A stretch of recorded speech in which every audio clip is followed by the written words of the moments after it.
যাদের মধ্যে পরহেজগারি থাকে, যাদের মধ্যে আল্লাহর ভয় থাকে, তাদেরকে হিংস্র জন্তু জানোয়ারও কি করে? ভয় করে, সম্মান করে। বাবা শাহজালাল রহমতুল্লাহ আলাইহি, বাবা শাহজালাল রহমতুল্লাহ আলাইহির বাপের বাড়ি কোন জায়গায়? ইয়ামান। ইয়ামান থেকে গিয়েছেন মক্কা নগরীতে তার মামা সৈয়দ আহমদ কবির রহমতুল্লাহি আলাইহির খেদমতে। তিনি সেখানে গিয়ে রিয়াজত মুজাহাদা করেছেন, ইলম শরীয়ত মারিফতের শিক্ষা দীক্ষা গ্রহণ করেছেন। এখন মামা একটু পরীক্ষা করবেন যে ভাগিনা দেখিয়ে কতটুকু কি হইলেন। একদিন সৈয়দ আহমদ কবির রহমতুল্লাহ আলাইহির কাছে একটা বাঘের বিরুদ্ধে নালিশ করা হলো। এখন এই বাঘকে শাস্তি দেওয়া লাগবে। সৈয়দ আহমদ কবির রহমতুল্লাহ আলাইহি তিনি তার ভাগিনা শাহজালাল রহমতুল্লাহ আলাইহিকে নির্দেশ দিলেন, বাবা তুমি যাও বাঘের বিচারটা করে আসো, বাঘের পানিশমেন্ট হবে, বাঘকে শাস্তি দেওয়া হবে, তুমি বাঘের শাস্তি দাও। ওম্মা, বাঘের সামনে যাইতে হবে, বাঘকে শাস্তিও দিতে হবে, কত বড় দুঃসাহসিকতার কথা।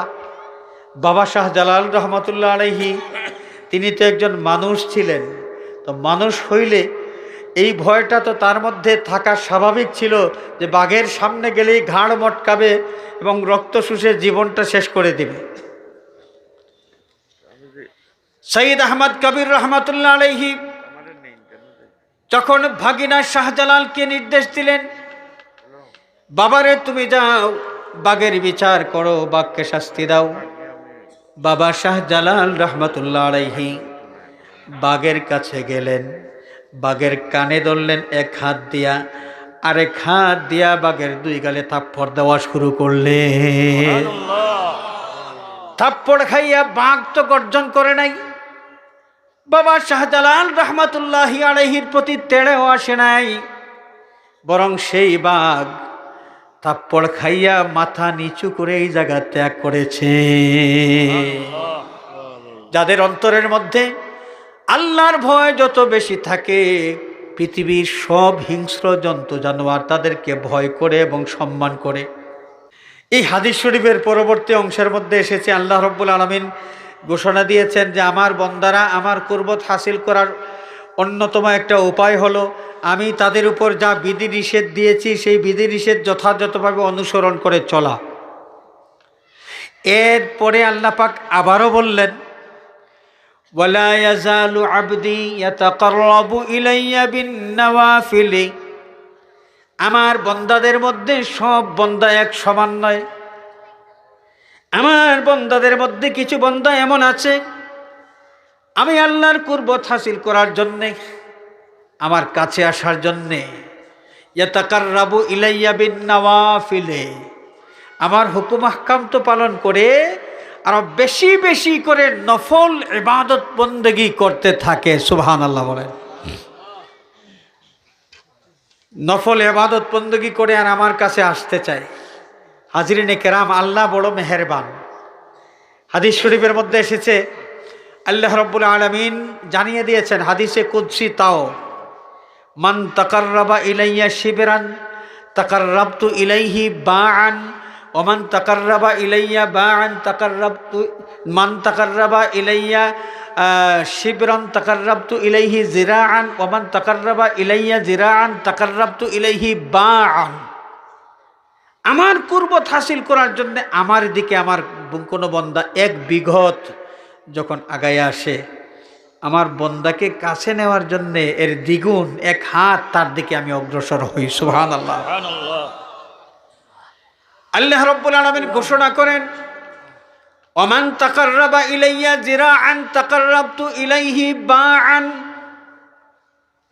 আমার কোনো বন্দা আমার কাছে আসার জন্য যখন এক হাত আমার দিকে অগ্রসর হয়, আমি আল্লাহ আমার বন্দাকে কাছে নেওয়ার জন্য তার দিকে এর দ্বিগুণ অর্থাৎ দুই হাত অগ্রসর হই। সুবহানাল্লাহ। হাজরিনে কেরাম, এরপরে আল্লাহ রাব্বুল আলামিনের ইরশাদ ফরমান, মান তাকাররাবা ইলাইয়া মাশিয়ান তাকাররাবতু ইলাইহি হারওয়ালাতান। আমার কোনো বন্দা যদি ধীরে ধীরে ধীর পায়ে আমার কাছে আসার জন্য রওনা করে, আমার বন্দাকে আমার কাছে নিয়ে আসার জন্য তার দিকে আমি তাড়াতাড়ি করে অগ্রসর হই। সুবহানাল্লাহ। আল্লাহ রাব্বুল আলামিন বন্দাকে কাছে নিতে চান। বন্দা আমরা আল্লাহর কাছে যাইতে চাই কি চাই না সিদ্ধান্ত নিতে হবে আমাদের। আর আল্লাহর কাছে যাইতে হলে, আল্লাহর কুরবত হাসিল করতে হলে 1 নম্বর আল্লাহর দেওয়া আদেশ নিষেধ যা আছে, হালাল হারাম জায়েজ নাজায়েজ, আল্লাহ রাব্বুল আলামিন আমাদের জীবনের যেই নকশাটা আমাদের সামনে দিয়েছেন সেই নকশা অনুসরণ করে আমাদের চলতে হবে। এর অতিরিক্ত আরও বেশি কাছে যাওয়ার জন্যে আমাদের চেষ্টা করতে হবে আমরা যেন বেশি বেশি করে নফল ইবাদত বন্দেগীও করতে পারি।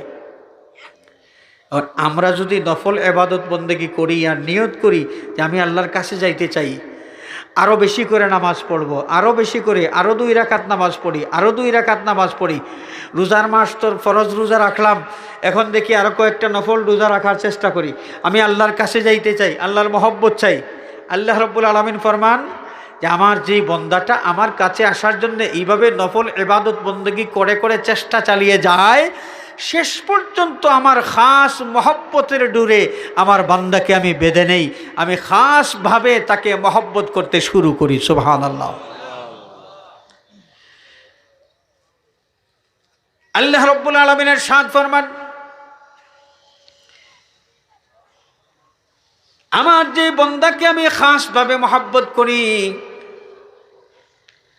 فإذا أحببته كنت سمعه الذي يسمع به وبصره الذي يبصر به ويده التي يبطش بها ورجله التي يمشي بها। আল্লাহ রাব্বুল আলামিন ইরশাদ ফরমান, আমার মহব্বতের বান্দা যারা হয়ে যায়, আমার খাস মহব্বত যারা অর্জন করতে পারে, আমি আল্লাহ তার কান হয়ে যাই, আমি আল্লাহ তার চোখ হয়ে যাই, আমি আল্লাহ তার হাত হয়ে যাই, আমি আল্লাহ তার পা হয়ে যাই। যে কান দিয়া শুনে আমি আল্লাহ তার কান হয়ে যাই, যে চোখ দিয়া দেখে আমি আল্লাহ তার চোখ হয়ে যাই, যে হাত দিয়া কিছু ধরে আমি আল্লাহ তার সেই হাত হয়ে যাই, যেই পা দিয়া সেই চলে আমি আল্লাহ তার পা হয়ে যাই। সুবহানাল্লাহ। ব্যাপারটা একটু কঠিন, আমি আপনাদেরকে এই বিষয়টা ভালো করে বুঝাইতে পারবো না, তবে আল্লামা ফুলতুলি সাহেব কিবলা রহমতুল্লাহি আলাইহি এই কঠিন বিষয়টা বোঝানোর জন্য একটা উদাহরণ আমাদেরকে দিতেন, একটা উদাহরণ দিয়ে বুঝাইতেন। সাহেব কিবলা বলতেন যে লোহাটা কিন্তু মানুষকে জ্বালাইতে পারে না, লোহার মধ্যে কোনো দহন শক্তি নাই, জ্বালানোর কোনো ক্ষমতা নাই। কিন্তু এই লোহাটাকে যখন দীর্ঘক্ষণ আগুনের মধ্যে ডুবিয়ে রাখা হয়, লোহাটা যখন আগুনের মধ্যে ডুবে যায়, আগুনের মধ্যে নিজেকে সম্পূর্ণরূপে সমর্পণ করে দেয়, তখন এই লোহাটা একসময় দহন শক্তি সম্পন্ন হয়, এই লোহাটা আগুনে পরিণত হয়ে যায়। লোহাটা কি হয়ে যায়? আগুনে পরিণত হয়ে যায়। তো সাহেব কিবলা আমাদেরকে বুঝাইতেন যে একজন মানুষ, যে মানুষ আল্লাহর ধ্যানের মধ্যে মশগুল থাকতে থাকতে একদম ফানা ফিল্লাহ হয়ে যায়, নিজের সমস্ত সত্তা আল্লাহর মধ্যে বিলীন করে দেয়, যেই দিকে তাকায় তার নিজের কোনো ক্ষমতা সে দেখে না, সে শুধু দেখে আল্লাহর ক্ষমতা। যেই দিকে তাকায় তার বলে সে কিছুই দেখে না, এমনকি নিজের যে দেহ আছে, শরীর আছে, সেই শরীরটা যে নিজের শরীর এইটাও সে আর চিন্তা করতে পারে না। যেই দিকে তাকায় যাই দেখে সব কিছুই দেখে আল্লাহর। একজন মানুষ যখন ফানা ফিল্লাহ হয়ে যায়, আল্লাহর জাতের মধ্যে সম্পূর্ণরূপে বিলীন হয়ে যায়, হাজিরিনে কেরাম, এই মানুষটার আপাদ মস্তক আল্লাহ রাব্বুল আলামিনের কুদরতের মিশিন হয়ে যায়। চিৎকার করে বলি সুবহানাল্লাহ। আল্লামা ফুলতলি সাহেব কিবলা রহমতুল্লাহ আলাইহি তিনি কেমন ছিলেন? আচ্ছা আপনারা বলুন, আমরা চোখ দিয়া সামনে দেখি না পিছনে দেখি? সামনে দেখি না পিছনে দেখি?